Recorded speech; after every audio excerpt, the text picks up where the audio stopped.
বলো কি জন্য ডাকছো? আমাদের এতদিনের রিলেশন, এতদিন ধরে দুজন দুজনকে চিনি, বাট আজকে উইদাউট কজ তুমি রিলেশনটা ব্রেকআপ করতে যাচ্ছ কেন? এতদিন রিলেশন ছিল তো ছিল, চেনা জানা শেষ, আর কি দরকার? দেখো ইমন, আমার মনে হয় আমাদের দুজনের টাইপ পুরাই আলাদা। তুমি এত কেয়ারিং আর আমি একটুও না। তুমি আমাকে নিতে নিতে এত ফোন দাও, এত খেয়াল রাখো, এত কেয়ার দেখাও। উফ, আমি এগুলো নিতে পারতেছি না। আমি এগুলো একটুও পছন্দ করি না। আচ্ছা বাবু, তুমি তো জানো আমি তোমাকে কতটা লাভ করি। আর বাবু মানে নেক্সট টাইম এই ওয়ার্ডটা আমার সামনে ইউজ করবা না।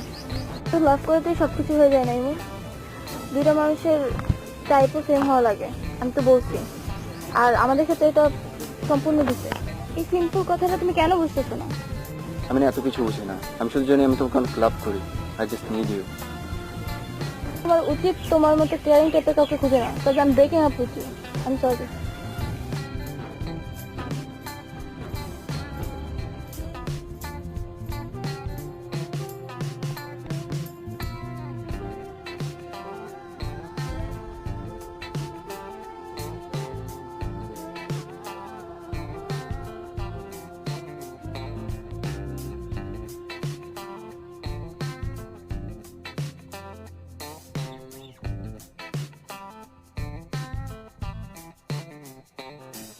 মানে কি রিলেশন রাখবা না? মানে আমাদের এতদিনের রিলেশন, হুট করে বলতেছো তুমি আমার সাথে রিলেশন রাখবা না, তাও without any cause.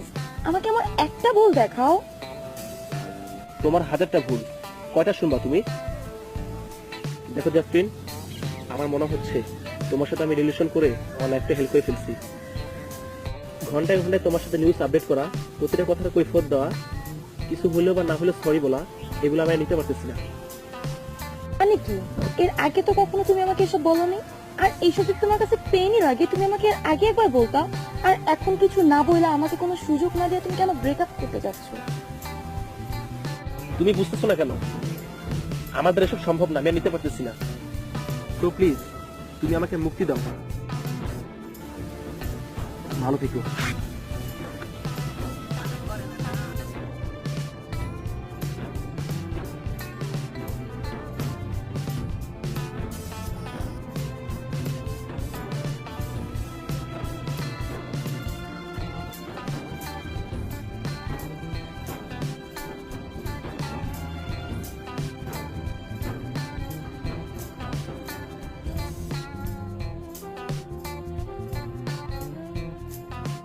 Excuse me, are you okay?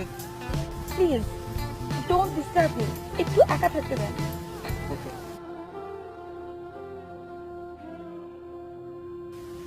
Excuse me.